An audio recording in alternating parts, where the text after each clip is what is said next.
पुआ नामक 2 इब्री दाइयों को मिस्र के राजा ने आज्ञा दी, जब तुम इब्री स्त्रियों को बच्चा उत्पन्न होने के समय प्रसव के पत्थरों पर बैठी देखो, तब यदि बेटा हो तो उसे मार डालना और बेटी हो तो जीवित रहने देना।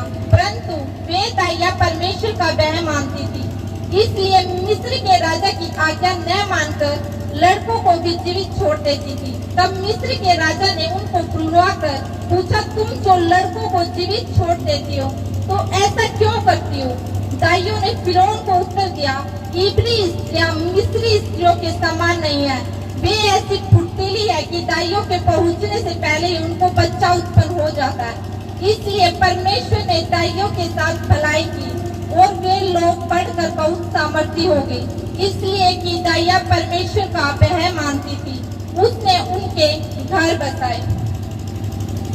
सब कलीसिया एक दूसरे को बोलेगी कि दाइया परमेश्वर का वह मानती थी, इसलिए परमेश्वर ने उनके घर को बसाया। एक बार फिर से दोबारा से कि दाइया परमेश्वर का वह मानती थी, इसलिए परमेश्वर ने उनके घर को बसाया। जब इस्राएल लोग जो कि परमेश्वर के लोग थे मिस्र में गुलामी में थे, तो जो मिस्र का राजा था उसने इस्राएल लोगों को बोला, देखा कि वो बहुत ज्यादा बढ़ रहे हैं गिनती में। तो जो मिस्र का राजा था उन्होंने देखा कि यदि ये गिनती में ज्यादा बढ़ गए तो कहीं ये हम पे हमला ना करते। तो जो मिस्र का राजा था जो शासन करता था मिस्र पर, उसने दाइयों को जो इस्राएली दाइया थी उनको आज्ञा दी कि जो जब इस्राएली औरतें बच्चा जने, जब यदि लड़का हो तो उन्हें मरवा देना और लड़की हो तो उन्हें छोड़ देना। लेकिन वचन कहता कि दाइयों ने जब लड़का होता था उन्हें मारा नहीं बल्कि उन्हें जिंदा छोड़ दिया। उन्होंने वो किया जो परमेश्वर कहता, जो परमेश्वर का वचन कहता, उन्होंने वो नहीं किया जो राजा ने उनको आज्ञा दी। जबकि दाइया जानती थी कि जो राजा इतना कठोर है कि इस्राएल लोगों के लड़कों को मरवा रहा है, यदि हमने उनकी आज्ञा को नहीं माना तो वो हमें भी मरवा सकता। लेकिन उन्होंने अपनी जान की परवाह ना करते हुए वो किया जो परमेश्वर का वचन कहता है।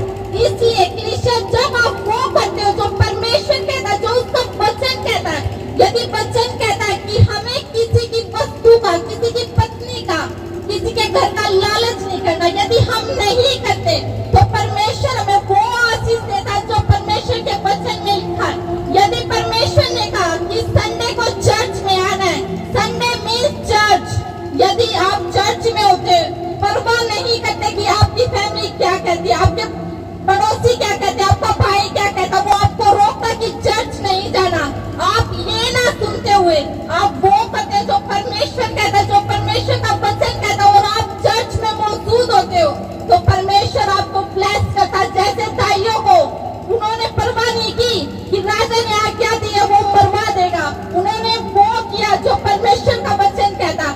इसलिए जब आप वो करते जो परमेश्वर का वचन कहता तो आप आशीष भी वही पाते हो। इसलिए जब राजा दाऊद, बाइबल बताती कि जो राजा था दाऊद जब अकेले में छत पर टहल रहा था तो उसने देखा कि बत्शेबा नहा रही है और उसने उसको नंगा देखा और अपने घर पे बुलाया, उसके साथ गलत किया, व्यभिचार किया जो कि गलत था परमेश्वर के अकॉर्डिंग, और उसने किया तो बाइबल बताती कि उसके घर में तलवार चली, उसका बेटा मारा गया, कारण परमेश्वर का भय उसने नहीं माना। जब आप वो करते जो परमेश्वर के वचन में नहीं लिखा, परमेश्वर का भय नहीं मानते तो आप आशीष नहीं पाते। लेकिन जब आप परमेश्वर का भय मानते तो आपकी लाइफ में, आपके बच्चों में, आपकी मैरिटल लाइफ में आशीष होती। यीशु मसीह के नाम में यीशु जो पोतीफर के घर में काम करता था और पोतीफर ने उसने प्रधान ठहराया था अपने घर में। जब पोतीफर की पत्नी उससे कहती थी कि मेरे साथ सो, तो यूसुफ ने इनकार किया कि मैं नहीं सोऊंगा। और जब एक दिन उसकी पत्नी ने देखा कि घर में कोई नहीं है और यूसुफ को पकड़ा उसने और बोला कि मेरे पास सो, तो बाइबल बताते यूसुफ वहां से भागा, कारण उसने परमेश्वर का भय माना। वरना उसके पास मौका था, वो सो सकता था उसके पास, लेकिन वो